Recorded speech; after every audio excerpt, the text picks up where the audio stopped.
In this video, I'll show you the different tenses for the verb be. The verb be changes depending on the verb tense and the subject with which it's used.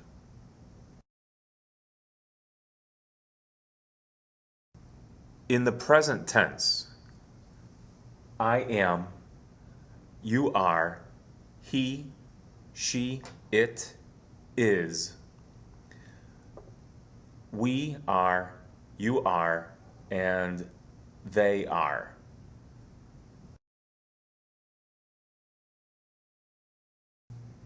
In the past tense, I was, you were, he was, she was, it was. For the plural, we were, you were, and they were.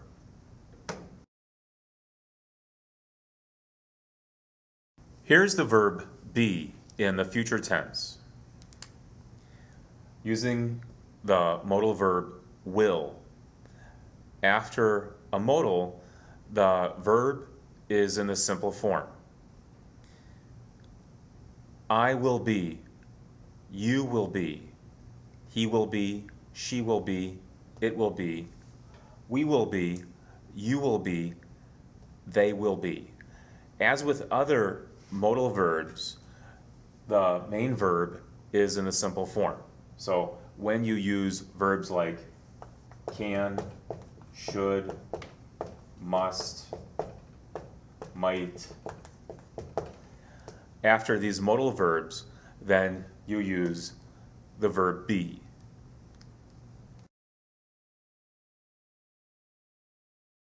In the present continuous tense, the verb be appears twice.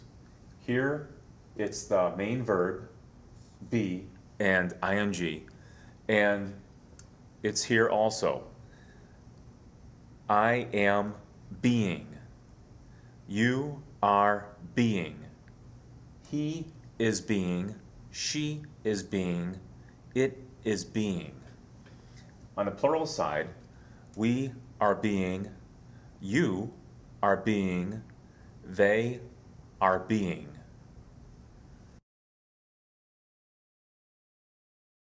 In the past continuous tense, the main verb be is here, and you add ing, and you use the verb be, which changes depending on the subject. I was being. You were being. He was being. She was being. It was being.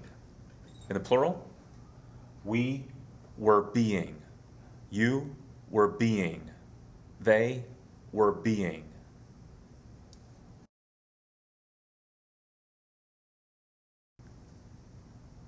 In the present perfect tense, use the verb have or has and been. I have been. You have been. He has been. She has been. It has been. These three will use has. Plural, we have been, you have been, and they have been.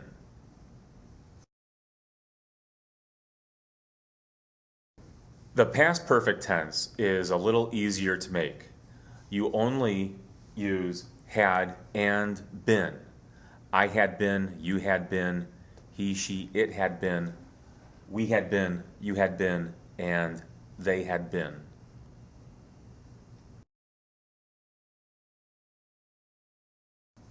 The verb be in the future perfect tense is easy to make, but it's very difficult to use. Just add will plus have and been after the subject. I will have been, you will have been, he will have been, she will have been, it will have been, plural, we will have been, you will have been, and they will have been.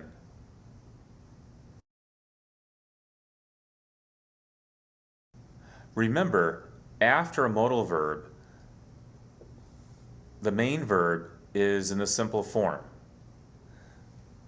The verb be in the simple form looks like this. So this is the main verb after the modal. Can be, could be, may be, might be, must be, should be, and will be.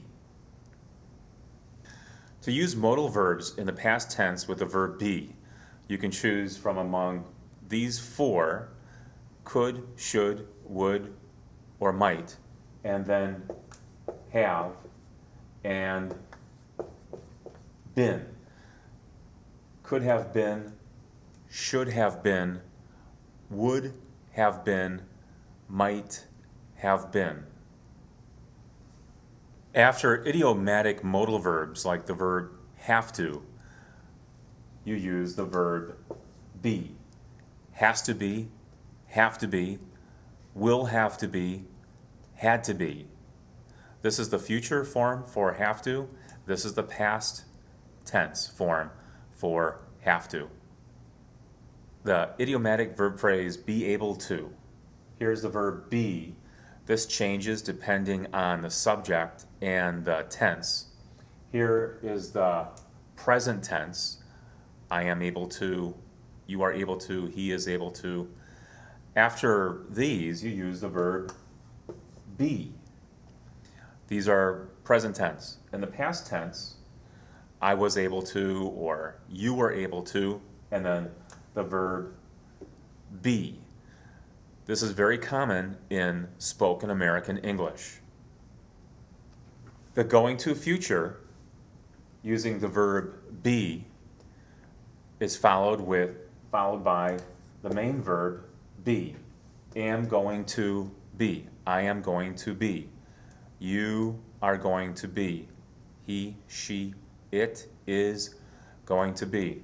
This is for the future, and this is a little unusual, but for the past, was going to be, or were going to be, depending on the subject.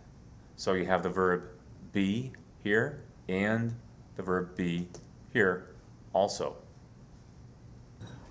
Ought to is an idiomatic modal verb which is used sometimes. Often people use should instead of ought to, but after ought to, you say be. And shall. Shall is similar to should or will, and then you use be. It doesn't change depending on the subject. I shall be, you shall be, he shall be, she shall be, it shall be, but it's not very popular in American English.